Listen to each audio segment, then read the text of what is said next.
पूरे देश में चाहे वो सवर्ण हो, चाहे ओबीसी हो, चाहे मुसलमान हो, कोई ऐसा व्यक्ति नहीं है जो आज नेशनल दस्तक के प्लेटफॉर्म को नहीं जानता है, जो आज शंभू कुमार सिंह को नहीं जानता है। याद करिए कि किस तरह से गांव में चीज़ों को दबा दिया जाता था। और यह ऐसा नहीं है कि यह मीडिया जिसको मेन स्ट्रीम मीडिया या मनु स्ट्रीम मीडिया हम लोग कहते हैं, ये पहले नहीं था, ये पहले भी इसी तरह से था, लेकिन हम नहीं थे वहाँ। किसी मुरला मुसहरी में कोई दलित चूहा खा जाए तो बात वहीं तक रह जाए कि 70-80 सदियों से वो चूहा खा के रह रहे हैं और कोई नहीं सुन रहा है, उसको सुना जा रहा है। चाहे रवीश कुमार हो, चाहे सुधीर चौधरी हो, चाहे कोई भी पत्रकार हो, वो इस तरह से इंटरेक्टेड नहीं है ना जिस तरह से आप हैं, जिस तरह से तमाम यूट्यूबर्स इंटरेक्ट हैं। आपके पास लोग खुलकर अपनी बात कहते हैं क्योंकि आपने स्पेस दिया। परिसंघ के राष्ट्रीय महासचिव डॉक्टर ओम सुधा मेरे साथ हैं और जिस तरह से लगातार चाहे वो कास्ट एट्रोसिटी का मामला हो, आरक्षण का मामला हो और अब मीडिया मैनेजमेंट, उस पर बात करेंगे, समझेंगे कि कहाँ तक कारवां पहुँचा है। पिछले 5 साल लगभग होने वाले हैं जब से हम डॉक्टर ओम सुधा के साथ एसोसिएट कर रहे हैं। क्या सोशल मीडिया कुछ इम्पैक्ट पैदा कर पाया है, कुछ उसका लबुलुआब निकल रहा है, या भी एक लंबी दूरी तय करनी है? क्या लग रहा है सुधा जी कि सोशल मीडिया का इम्पैक्ट दिख रहा है? शंभू जी, इस बात को लेकर तो हम लोग बहुत सकारात्मक है, ख़ास तौर पे मैं बहुत सकारात्मक तरीके से सोचता हूँ। मुझे याद है जबकि हम लोग नेशनल दस्तक में साथ काम करते थे और उस दौर में जिस मुहिम की शुरुआत हुई थी और जो कारवां लेकर आज आप यहाँ तक आए, पूरे देश में चाहे वो सवर्ण हो, चाहे ओबीसी हो, चाहे मुसलमान हो, कोई ऐसा व्यक्ति नहीं है जो आज नेशनल दस्तक के प्लेटफॉर्म को नहीं जानता है, जो आज शंभू कुमार सिंह को नहीं जानता है।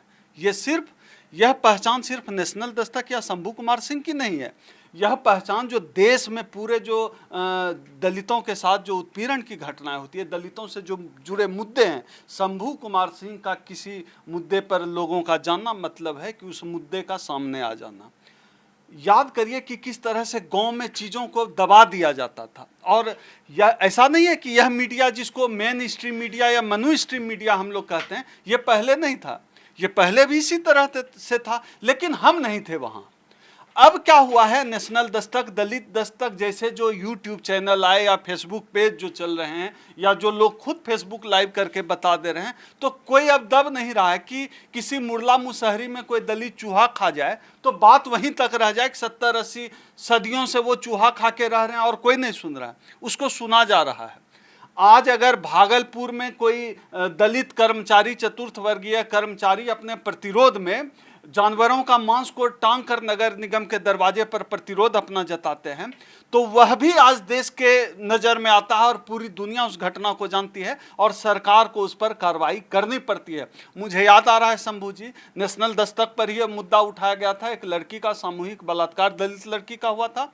जब नेशनल दस्तक पर उठाया गया, कार्रवाई हो गई, सारी गिरफ्तारियां हुई और वो जेल गए और पूरा कोर्ट का पूरा चला और अभी तक वो जेल में है। एक और मामला था, एक आदिवासी लड़की से जुड़ा हुआ, आपको शायद याद भी होगा, उस मामले में नेशनल दस्तक पे खबर चली, कार्रवाई हुई थी उस पर। नहीं, मैं मतलब क्या बहुजन डिस्कोर्स चेंज कर पाए हैं? बिल्कुल चेंज कर पाए हैं, यही तो मैं बता रहा हूं कि पूरा डिस्कोर्स, जो चीजें दबी रह जाती थी वो अब दब नहीं रही है, वो चीजें उठ रही है, वो चीज़ें। और जैसे कि कोई, ये चाहे रवीश कुमार हो, चाहे सुधीर चौधरी हो, चाहे कोई भी पत्रकार हो, वो इस तरह से इंटरेक्टेड नहीं है ना जिस तरह से आप हैं, जिस तरह से तमाम यूट्यूबर्स इंटरेक्ट हैं। आपके पास लोग खुलकर अपनी बात कहते हैं क्योंकि आपने स्पेस दिया। तो वो स्पेस ऐसे ही नहीं आया है, उस स्पेस को बनाने में दिलीप मंडल जैसे लोगों का खून लगा है, शंभू कुमार जैसे लोगों का पसीना लगा है, तब वह स्पेस पूरे देश में आज क्रिएट हुआ है और पूरी दुनिया आज जानती है कि बहुजन मीडिया इस्टेब्लिश हो गया, उसको कोई इनकार नहीं कर सकता। आप बताइए कि कितने ही चैनल ऐसे होंगे जिसको मेन स्ट्रीम कहते हैं, उसका सब्सक्राइबर हमारे नेशनल दस्तक से कम होगा।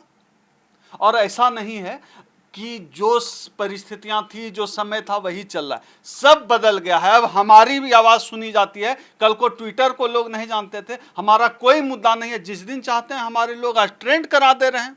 मायावती को प्रधानमंत्री बनाने का ट्रेंड हो, या दलितों के उत्पीड़न से जुड़ा हुआ कोई मामला हो, चाहे कोई सेलिब्रिटी दलितों से जुड़ा हुआ कोई गलत बात कह देता हो, उसके गिरफ्तारी का ट्रेंड हो तो पूरी दुनिया देखती तो है, आंख बंद करने से थोड़ी दिखना बंद। क्या लग रहा है आपको, SC ST OBC माइनॉरिटी जो एकजुटता की हम लोग बात कर रहे हैं, जो लोग, जो पीड़ित लोग हैं, शोषित वंचित लोग हैं, जिनका दर्द का रिश्ता है, उसमें यूनिटी बनती दिख रही है? अभी भी बहुत लंबा फासला, ईमानदारी से विश्लेषण कीजिए। नहीं, देखिए ऐसा नहीं है शंभू जी कि यूनिटी नहीं बनी है, यूनिटी तो बनी है हर स्तर पे। आप देखिए जो एक दलित मुस्लिम एकता की बात थी या फिर किसान दलित एकता की बात थी, मैं उदाहरण के तौर पे कर रहा हूँ। आप बताइए CAA NRC के मंच पर सबसे बड़ी तस्वीर बाबा साहब डॉक्टर अंबेडकर की लगती है पूरे देश में। उस दौरान मैं अपने राष्ट्रीय अध्यक्ष डॉक्टर उदित राज जी के साथ पूरे देश का CAA NRC के कार्यक्रम में दौरा किया था। हर कोई ऐसा मंच नहीं था जहां बाबा साहब की तस्वीर नहीं थी। किसान आंदोलन का कोई मंच आप देख लीजिए, बाबा साहब की तस्वीर नहीं। प्रतिरोध का कहीं कोई आवाज अगर इस सरकार के खिलाफ, इस मनुवादी व्यवस्था के खिलाफ उठा है, उसमें बाबा साहब सबसे आगे रहते हैं। जाहिर सी बात है, यह प्रतीक है एकता का। किसान के मंच पे किसानों में जो प्रोटेस्ट पर बैठे हुए हैं, अधिकांश जाट जातियां हैं जो कि सामंतवादी जातियां रही हैं, शोषण रही है, लेकिन जब इस सरकार से वो भी प्रताड़ित हुए तो दलित उनके साथ आकर खड़े हुए। देश भर में दलित पंचायतों का आयोजन खुद हमने कॉन्स्टिट्यूशन क्लब में कराया, परिसंघ ने कराया, रोहतक में परिसंघ ने कराया और पश्चिम बंगाल में कराया। पूरे देश में हम लोगों ने यह कराया। इस बात का प्रतीक है यह जो आप जिस दर्द के रिश्ते की बात कर रहे थे, तो मुसलमानों के साथ दर्द का रिश्ता CAA NRC के मंच पर बाबा साहब की तस्वीर बताती है। और जो दलित पंचायत पूरे देश में हो रही है, इस बात का परिचय है कि आज देश के दलित हर संघर्ष के हर सफर में यह साथी बन रहे हैं। हर जगह यह एकता बनती दिख रही है। 2 अप्रैल 2018 के आंदोलन में दलितों के साथ पिछेड़ भी उतरे थे, मुसलमान भी उतरे थे, और यह सब सोशल मीडिया के माध्यम से संभव हो पाया है। और आगे क्या करने की ज़रूरत है, क्योंकि संसाधन विहीन समाज है, बिजनेस नहीं है, टीवी अखबार शुरू नहीं कर सकते, सोशल मीडिया विकल्प है लेकिन उसमें भी रिसोर्सेज की बहुत कमी है, पत्रकार बहुत सामने नहीं आ पा रहे हैं। जैसे आपको मैं शुरुआती दौर से जानता हूँ, सोशल मीडिया पर आप लोगों ने लिखना शुरू किया, हम सब लोग दिलीप मंडल को लिखते पढ़ते हुए सीखे हैं, आगे बढ़े हैं, नौकरियाँ छोड़ी, टीवी में बेसिक ट्रेंड लोगों की कमी है, इसको कैसे पूरा किया जा सकता है? देखिए, एक तो है कि हम लोगों के समाज का जो नौकरी पेशा तबका है, उसी समाज ने मान्यवर कांसीराम के आंदोलन को भी बढ़ाया और उसी समाज ने जो है आज परिसंघ का जो हमारा संगठन है उसके आंदोलन को भी बढ़ा रहा है। ऐसा नहीं है कि समाज देता नहीं है, समाज देता है। पे बैक टू सोसाइटी आपको दलितों, खास तौर पे दलितों में तो पे बैक टू सोसाइटी हर जगह है। आप शंभू जी चले जाइए ना, देश के किसी हिस्से में आप दलितों के बीच जाइए, हीरो की तरह आपका स्वागत होगा, एक हीरो की तरह नाम लिया जाता है, आपका रिकॉग्नाइज किया जाता है। यह तो है, और यह हर स्तर पे है। हम लोग जो आंदोलन कर रहे हैं कैसे कर रहे हैं, यही समाज कंट्रीब्यूट कर रहा है ना। तो समाज को मेरे हिसाब से, मैं पर्सनली जो कहूँ तो मेरे हिसाब से हमारा समाज कम से कम नमक हराम नहीं है, हमारा समाज नमक हलाल है, हमारा समाज पे बैक टू सोसाइटी करता है। ये देश, आप बताइए, पूरे देश में लड़ कौन रहा है? कोई गांधीवादी लड़ रहे हैं क्या? हर लड़ाई में दलित शामिल है। कहाँ से लड़ रहे हैं? अम्बेडकरवादी लड़ रहे हैं। अम्बेडकरवादी लड़ रहे हैं। तो मुस्लिम, आदिवासी और OBC को कैसे जोड़ा जाए? अब मुस्लिम का क्या है कि उनका थोड़ा जिस तरह का पूरा डिजाइनिंग है, सोशल उनका जो फॉर्मेशन है वो थोड़ा सा रिलीजियस है। बावजूद इसके आप देखिएगा कि ये आलोचना भी है, इस समाज को समझना भी चाहिए कि आप देखिए कि जब मौका आए, उनके रिलीजियस टेम्परामेंट से SC ST OBC को क्या नुकसान? बिल्कुल है। जब हम लोग कोई मीटिंग करते हैं तो वो रोजा करना है, जिस तरह से वो धार्मिक चीज़ों को लेकर इमोशनल रहते हैं, उतना कमिटमेंट उनको अपने अधिकारों को लेकर नहीं। आज अधिकारों को लेकर होते तो फिर मुसलमान समाज की स्थिति ही और होती।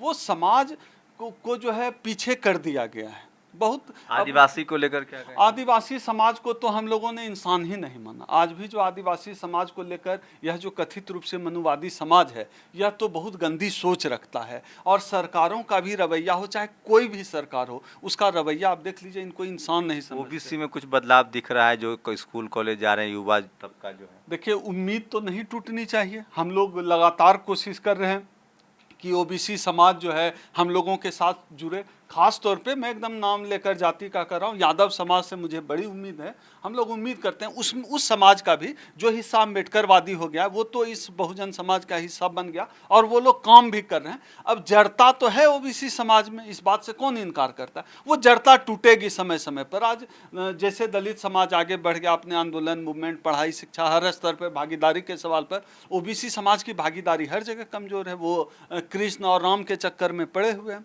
तो बदलाव आएगा, हम लोग उम्मीद तो छोड़ नहीं सकते, हम लोग लगातार कोशिश कर रहे हैं। मंदिर घोटाला जिस तरह से लूट हो रही है, ब्राह्मण जी लोग 2-2 लाख के जमीन 2-2 करोड़ में बेच रहे हैं, 20-20 करोड़ में, कुछ दिमाग खुलेगा लोग? देखिए, खुलना तो चाहिए। बाकी जिनके माथे पर राम जी सवार हैं तो राम जी ही उनका बेड़ा पार करेंगे। हम लोग तो अम्बेडकर वाले लोग हैं, हम लोगों को तो राम लक्ष्मण रहीम से कुछ लेना देना है नहीं। लेकिन जो समाज राम के पीछे, हम लोगों का समाज, खासतौर पे ओबीसी समाज है, उसको समझना चाहिए कि हम लोगों ने एक बार ट्विटर पर ट्रेंड भी कराया था, माल उड़ाए ब्राह्मण। लाठी डंडा तो ओबीसी ही खा रहे हैं ना हर जगह। इस राम मंदिर के लिए कितने ब्राह्मणों ने आहुति दी अपने जान की, ओबीसी मारे गए। दंगों का मुकदमा ओबीसी पर दर्ज हुआ और आज जो ये जो पूरा ट्रस्ट बना उसमें एक भी ओबीसी नहीं है। तो माल तो ब्राह्मण उड़ा रहे हैं। तो यह बात ओबीसी समाज समझ ले कि माल उड़ाने का काम ब्राह्मण कर रहा है। तो ये डॉक्टर ओम सुधा हैं, कटु आलोचक हैं और विश्लेषक भी हैं, समाज वैज्ञानिक हैं। मैं फिर कह रहा हूँ, इस देश में आपको अधिकार के लिए जो SC ST OBC माइनॉरिटी की का जो एडजेक्टिव बाबा साहब ने आपको दिया है संविधान में, सबसे बड़ा सवाल है कि आपके अधिकार आपको कैसे मिलेंगे। सोचिए, SC ST OBC माइनॉरिटी जो आपको चपरासी नहीं बनने देना चाह रहा है रिजर्वेशन से, वो आपको डॉक्टर, इंजीनियर, IAS, प्रधानमंत्री, CM PM बनने देगा। इसलिए समझना पड़ेगा कि आपका भला इस संविधान से होगा, किसी धर्म से नहीं। आप लोग की क्या प्रतिक्रिया है? अपनी प्रतिक्रिया जरूर दीजिए। कैमरामैन आशीष के साथ शंभू कुमार सिंह, नेशनल दस्तक, दिल्ली। नेशनल दस्तक की आपसे गुजारिश है कि अगर इसको बचाना चाहते हैं तो नेशनल दस्तक को सब्सक्राइब करने के लिए रेड कलर के सब्सक्राइब बटन को दबाएं, फिर बेल आइकन की घंटी दबाएं। नेशनल दस्तक को बचाने के लिए बहुत जरूरी है कि हर खबर को शेयर करें, लाइक करें, कमेंट जरूर करें।